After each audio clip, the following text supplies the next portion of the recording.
अवधूत चिंतन श्री गुरुदेव दत्त श्री स्वामी समर्थ. मी शीतल तुमच्या सगळ्यांचं आपल्या चॅनलमध्ये स्वागत करते. नॅचरली सुरुवात करते. मंडळींनो, आपल्याला माहितीच असेल की मकर संक्रांत लवकरच येणार आहे. येत्या 14 जानेवारी 2026 या दिवशी बुधवार आहे आणि या दिवशी आपली मकर संक्रांत साजरी होणार आहे. आता मकर संक्रांती बघायला गेलं तर 3 दिवसाचा हा सण असतो. भोगी, मकर संक्रांत आणि किंक्रांत. आता आपण मागच्या 2 व्हिडिओमध्ये तर पाहिलं आहे की मकर संक्रांतीला आपल्या कुठल्या गोष्टी करायच्या आहेत, कुठल्या गोष्टींचं वाण द्यायचं आहे किंवा आपण मकर संक्रांतीच्या दिवशी कुठल्या म्हणजे शुभ रंगाच्या साड्या घालायच्या आहेत किंवा बांगड्या असतील ते घालताना कुठले नियम आहेत त्याबद्दल संपूर्ण माहिती कालच्या आणि परवाच्या व्हिडिओमध्ये आपण पाहिली आहे. तर आजचा विषय पण आपला मकर संक्रांतीशी निगडीत असणार आहे. तो म्हणजेच काय, तर आपणास माहिती आहे की आपण मकर संक्रांत आली की मकर संक्रांतीपासून ते रथसप्तमीपर्यंत आपण आपल्या घरातील लहान मुलांचे बोरन्हाण करत असतो. आता बोरन्हाण करणे म्हणजे काय, बोरन्हाण करण्यामागे शास्त्रीय कारण काय आहे, सोबत बोरन्हाण करण्याची योग्य पद्धत कुठली आहे त्याबद्दल संपूर्ण माहिती आजच्या व्हिडिओत पाहणार आहोत. सोबतच आपल्याला लहान मुलांचे बोरन्हाण कुठल्या म्हणजे कितव्या वयापर्यंत आपल्याला करायला पाहिजे याबद्दल संपूर्ण माहिती आजच्या व्हिडिओत भेटणार आहे. त्यासाठी नक्कीच व्हिडिओ पूर्ण बघा, स्किप न करता बघा, जेणेकरून तुम्हाला संपूर्ण माहिती व्यवस्थित कळेल. तर मंडळींनो, आपल्याला सांगितल्याप्रमाणे आपण आपल्या घरातली जे काही लहान मुलं आहेत त्यांचं आपण बोरन्हाण करतो. आता बोरन्हाण आपण कधीपर्यंत करू शकतो, तर रथसप्तमीपर्यंत आपण आपल्या लहान मुलांचे बोरन्हाण शुभ दिवशी करू शकतो. आता जेमतेम तुम्हाला सांगितलं की आपला पौष महिन्यामध्ये आपण मकर संक्रांत ही येत असते आणि कधी कधी म्हणजे काही वर्षांमध्ये महिनाभर मकर संक्रांत ही चालू असते. पण यंदा पौष महिना हा अर्धा आपल्या डिसेंबर महिन्यामध्येच झालेला आहे. त्यामुळे आपल्याला यंदा मकर संक्रांत साजरा करण्यासाठी जेमतेम 20 ते म्हणजे म्हणतील की 15 ते 20 दिवसच भेटणार आहेत. म्हणजेच 14 जानेवारी पासून ते आपल्याला 25 जानेवारी पर्यंतच आपल्याला मकर संक्रांत ही आपली साजरी होणार आहे. त्यामुळे रथसप्तमी पर्यंतच आपल्याला लहान मुलांचे बोरन्हाण करता येणार आहेत. आता बोरन्हाण लहान मुलांचे कधीपासून कधीपर्यंत करायला पाहिजे. आता लहान मुलांचे आपल्या घरात जे काही जन्मलेले लहान बाळ आहे, आता जेमतेम 5 ते म्हणतात की 1 वर्षापासून ते 5 वर्षापर्यंतच्या मुलांचे मुलगा मुलगी जे असेल त्यांचं आपण बोरन्हाण करायला पाहिजे. आता आजकाल काय झालं आहे की 1 वर्ष पूर्ण होण्याच्या अगोदरच सुद्धा बोरन्हाण करतात. म्हणजे लहान बाळाने मान धरली, बसायला लागलं लहान बाळ, रांगू लागलं किंवा चालू लागलं तर लगेच त्याचं बोरन्हाण सुद्धा करतात. एकदम लहान मुलांचे सुद्धा करू नये म्हणेल मी तर, ज्यांनी मान धरली नाहीये, ज्याला बसता येत नाही अशा मुलांचे सुद्धा करू नये. कारण की कसं ते लहान बाळ असतं आणि सोबतच आपल्याला माहितीये की लहान बाळाजवळ जाताना की आपण खूप काळजी सुद्धा घेत असतो. का, कारण की आपण लहान बाळाला कुठला संसर्ग होऊ नये किंवा कुठल्या प्रकारचं त्याला इन्फेक्शन होणे आपण काळजी घेत असतो म्हणून. आणि बोरन्हाण करणं म्हणजे काय, एक प्रकारे मोठा प्रोग्रामच असतो तो. सगळे आपतेष्ट नातेवाईक मित्रमंडळी आपण बोलवतो, लहान मुलं बोलवतो, त्यामुळे त्या लहान बाळाची सुद्धा चिडचिड होऊ शकते. म्हणून ज्यावेळेस आपलं बाळ बसू शकतं पाटावर व्यवस्थित, एकटं बसू शकतं किंवा त्याला तो म्हणजे 4 चौघात त्याला राहायची त्याला सवय आहे, अशा प्रकारे आपण त्यावेळेसच त्याचं बोरन्हाण करावं. अगदी लहान बाळाचं सुद्धा बोरन्हाण करू नये. आता 5 वर्षापर्यंत आपण आपल्या लहान मुलींचे बोरन्हाण करू शकतो, हे तुम्हाला कळालं असेल. कधीपर्यंत करायचंय हे पण तुम्हाला कळालं असेल. आता बोरन्हाण करण्याचा मागचं शास्त्रीय कारण काय आहे. आता बोरन्हाण का करायचं असतं, कारण की बोरन्हाण केल्याने आपल्या लहान मुलांना उत्तम आरोग्य आणि त्यांची रोगप्रतिकारक शक्ती वाढण्यासाठी हे बोरन्हाण केलं जातं. सोबतच आता रोगप्रतिकारक शक्ती म्हणजेच काय, आता बदलत्या हवामानामध्ये त्यांना कुठल्याही प्रकारचा त्रास होऊ नये, त्यांना त्या गोष्टींची सवय व्हावी यासाठी त्यांना ते बोरन्हाण केलं जातं. आणि बोरन्हाण हा आपल्या एक संस्कृतीचा शिशु संस्कृतीचाच एक भाग आहे. जसं आपण लहान मुलांची 5वी पुजतो, 12वी पुजतो, सोबत आपण त्याला जे काही आपण म्हणतात ना अन्नप्राशन असेल, नामकरण असेल, सर्व काही आपण त्याचे लहान मुलांचे करतो. त्याचप्रमाणे बोरन्हाण सुद्धा एक आपली शिशु वर्गातील त्यांचा एक संस्कार आहे, तो आपण केलाच पाहिजे. खूप जण करतात. आज जर पहिले तर एवढं काही नव्हतं काही जास्त मोठा कार्यक्रम, पण आता तर बघायला गेलं तर खूप मोठा कार्यक्रम होतो बोरन्हाणचा सुद्धा. कारण की आजकाल डेकोरेशन असेल किंवा त्यांचं जे काही कपडे आहेत, त्यांचे दागिने आहेत, ते भरपूर प्रमाणात आता वाढलेलं आहे. मग ते डेकोरेशनला सुद्धा खूप मोठा प्रतिसाद दिला जातो आजकालच्या आपल्या जनरेशनमध्ये. म्हणून बोरन्हाण आपल्याला लहान मुलांना बदलत्या हवामानाचा त्रास होणे यासाठी सुद्धा केलं जातं.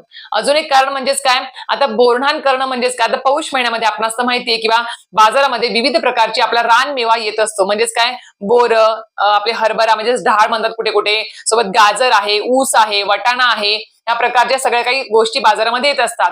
आणि याच गोष्टींची आपण ज्या दिवशी आपण मकर संक्रांत असते त्यावेळेस सुगडामध्ये सुद्धा याचंच पूजन करतो आपण. सोबत लहान मुलांच्या बोरन्हाणमध्ये सुद्धा याचा वापर होत असतो. आणि लहान मुलं आपल्यास तर माहितीये किंवा सहसा ह्या गोष्टी खात नाहीत, म्हणून त्यांना या रानमेव्याची सुद्धा ओळख व्हावी यासाठी सुद्धा आपल्याला ही पद्धत केली जाते. अजून एक गोष्ट म्हणजेच काय, तर आपल्या लहान मुलांना, जे काही लहान मुलं आहेत, पहिले म्हणायची बघा एक कथा होती बा, करी नावाचा राक्षस आहे, तर त्या करी नावाच्या राक्षसाची आपल्या लहान मुलावर दृष्ट पडू नये, नजर पडू नये यासाठी सुद्धा हे बोरन्हाण केलं जायचं. म्हणजेच काय, एक प्रकारे लहान मुलांना एक संरक्षण कवच प्राप्त होतं या बोरन्हाणनी, आणि जे काही असेल ते सुद्धा उतरून जातं, यासाठी हे बोरन्हाण केलं जातं. अशा भरपूर काही गोष्टी या शास्त्रीय कारण या बोरन्हाणच्या मागे आहे. म्हणून काही साधं सुद्धा समजू नका बोरन्हाण करणं म्हणजे काय, तर हा एक संस्कारच आहे. अशा प्रकारे. पण आजकाल बघायला गेलं तर बोरन्हाणमध्ये ह्या रानमेवा कमी आणि इतर गोष्टी जास्त असतात. तर मी सांगेल की बा रानमेवा जास्तीत जास्त प्रमाणात आपल्या या बोरन्हाणमध्ये असायला पाहिजे. आता तुम्हाला या सर्व शास्त्रीय कारण सुद्धा कळालं असेल. आता या मेन मुद्द्यावरती, ते म्हणजेच काय, बोरन्हाण कशा पद्धतीने करायला पाहिजे. आता बोरन्हाण करताना आपल्या घरामध्ये ज्या ठिकाणी आपल्या लहान मुलांचं बोरन्हाण करायचं आहे ती जागा स्वच्छ करून घ्यायची आहे.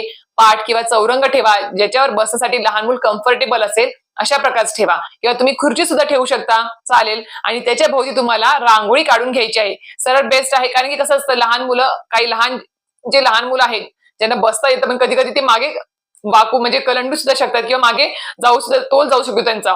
म्हणून आपल्याला त्यांना खुर्चीवर जर लहान मुलांना बसवलं, किंवा आजीच्या किंवा आत्याच्या मांडीवरती किंवा कोणाच्या आईच्या मांडीवर बसून जर आपण त्याचं बोरन्हाण केलं तरी सुद्धा चालणार नाही. जे लहान मुलं आहेत, जे घाबरतात अशा गोष्टींना, मोठमोठ्या कार्यक्रमात त्यांना सवय नसते काही काही लहान मुलांना, आणि जे मोठे आहेत 1-2 वर्षाचे, 5 वर्षापर्यंतची जी मुलं आहेत ते आपोआप स्वतः बसू शकतात आणि त्यांना त्या गोष्टींची सवय सुद्धा असते. तर आपल्याला त्याभोवती रांगोळी सुद्धा काढून घ्यायची आहे.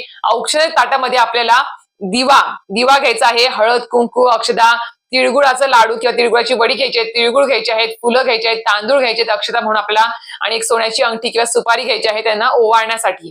तर ह्या सुद्धा औक्षण ताट आपल्याला तयार करून घ्यायचं आहे. सोबत आपले जे काही लहान मुलं आहेत 5 वर्षापर्यंतचे, त्यांना या दिवशी काळं वस्त्र प्रदान करण्यासाठी परवानगी असते. त्यामुळे इतर शुभ दिवशी आपण काही काळं वस्त्र त्यांना घालत नाही, पण बोरन्हाणी दिवशी काळ्या वस्त्राला खूप जास्त मान्यता असते, महत्व असतं. त्यामुळे ते काळं म्हणजे लहान मुलींना फ्रॉक किंवा परकर पोलकं असेल, राधेसारखं सजवणं असेल, काळ्या वस्त्रामध्ये सजवलं जातं. आणि लहान मुलं जे आहेत त्यांना धोतर असेल काळ्या कलरचं, पंचा असेल अशा प्रकारे, किंवा काळा कुर्ता वगैरे ह्या प्रकारच्या गोष्टी, म्हणजे काळं वस्त्र त्यांना घातलं जातं. सोबत आजकाल बघायला मिळतं की छान छान असे हलव्याचे दागिने सुद्धा मिळतात. जशा नव्या नवरीचं पहिलं मकर संक्रांत साजरी होते हलव्याचे दागिने घालून, त्याच पद्धतीने लहान मुलांना सुद्धा आता हलव्याचे दागिने सुद्धा घातले जातात. मुकुट आहे, मनगटे आहेत, बांगड्या आहेत मुलींना, पैंजण आहे मुलींना, सोबत गळ्यामध्ये माळ असते आणि बासरी सुद्धा असते त्यांना हलव्याची. तर अशा प्रकारे आपल्याला ते सर्व काही त्यांना परिधान करायचे आहेत, कपडे, दागिने, सगळं काही आपल्याला त्यांना त्यांच्या हातात द्यायचं आहे. आता हे केल्यानंतर आता घरातल्या वयस्कर जे आपल्या आजी आहे, सासूबाई आहेत, किंवा घरातल्या तिच्या बाळाच्या आईने तिचं बाळाचं औक्षण करायचं आहे, आप्तेष्टांना आमंत्रण द्यायचं, लहान मुलांना सुद्धा बोलवायचं आहे आपल्याला. अजून एक गोष्ट, आपल्याला आता जो काही बोरन्हाण करण्यासाठी जे काही आपल्याला साहित्य लागतं त्यामध्ये काय, चुरमुरे भरपूर प्रमाणामध्ये, सोबत त्याच्यामध्ये मी खरं सांगेल रानमेवा जास्त ठेवा. आजकालच्या प्रमाणात बघायला गेलं तर बोरन्हाणमध्ये चॉकलेट, बिस्किटच भरपूर प्रमाणात असतात, आणि तेच गोळा करण्यासाठी लहान मुलं अक्षरशः तुटून पडतात त्या लहान मुलांवरती. ते बघत सुद्धा नाही, अक्षरशः मारामारी सुद्धा होते लहान मुलांची अक्षरशः ते चॉकलेट गोळा करण्यासाठी. भले ते इतर वेळेस रोज खात असतील, पण त्यातून ते मिळवण्यासाठी जी त्यांची असते ना तयारी, ती खूप म्हणजे बघायला सुद्धा नको अक्षरशः. म्हणून सांगते की रानमेवा सुद्धा त्याच्यामध्ये टाका, म्हणजेच बोरं आहे, वाटाणाचे शेंगा आहेत, सोबत त्यांना ऊसाचे जे काही काप असतात छोटे तुकडे ते सुद्धा टाका तुम्ही, भुईमुगाच्या शेंगा आहेत, रानमेवा जास्त ठेवा त्याच्यामध्ये, आणि चुरमुरे सुद्धा ठेवा, आणि थोडेफार 1-2-4 चॉकलेट जरी टाकले तरी सुद्धा चालेल. हे आपल्याला या पद्धतीने आपल्याला काय करायचं, औक्षण घरातल्या 5 महिलांनी सौभाग्यवती स्त्रियांनी त्या बाळाचं औक्षण करायचं आहे. औक्षण केल्यानंतर बाळाच्या अवतीभोवती मुलांना बसवायचं, आणि हळूहळू मुलांना लागणार नाही डोक्यावरती अशा पद्धतीने ते आपल्याला बोरन्हाण करायचं. म्हणजे सगळं काही जे काही साहित्य आहे ते डोक्यावर त्यांच्या सोडायचं आहे आपल्याला. आणि अजून एक गोष्ट, लहान मुलं असतील, मोठमोठ्या कार्यक्रमात जायला घाबरत असतील, तर मोजक्याच 5 ते 6 जणांमध्ये जरी केलं तरी सुद्धा चालेल, आणि मोठे मुलं असतील तर मोठ्या ह्याच्यामध्ये जरी केलं तरी सुद्धा चालेल. पण तुम्हाला ते जे काही जो काही रानमेवा आपण किंवा चुरमुरे तयार केले आहेत ते मुलाच्या डोक्यावर टाकायचं आहे, आणि अशा प्रकारे आपल्याला बोरन्हाण साजरं करायचं आहे. आणि ज्या सवाष्ण स्त्रिया आपल्या मुलांना घेऊन आलेल्या आहेत त्या कार्यक्रमासाठी, त्या सवाष्ण स्त्रियांना सुद्धा तुम्हाला हळदी कुंकू द्यायचं आहे, तिळगुळ द्यायचं आहे. नक्कीच ह्या पद्धतीनेच आपल्याला बोरन्हाण साजरं करायचं असतं. आता अजून सुद्धा सांगेल की हे सगळं काही सांगितल्यानंतर तुम्हाला अजून सुद्धा काही प्रश्न पडले असेल तर नक्कीच मला विचारा, त्याचं उत्तर द्यायचा नक्कीच प्रयत्न करेल. आजचा व्हिडिओ इथेच थांबवते. व्हिडिओ आवडला असल्यास नक्कीच लाईक, शेअर, सबस्क्राईब करायला विसरू नका. श्री स्वामी समर्थ.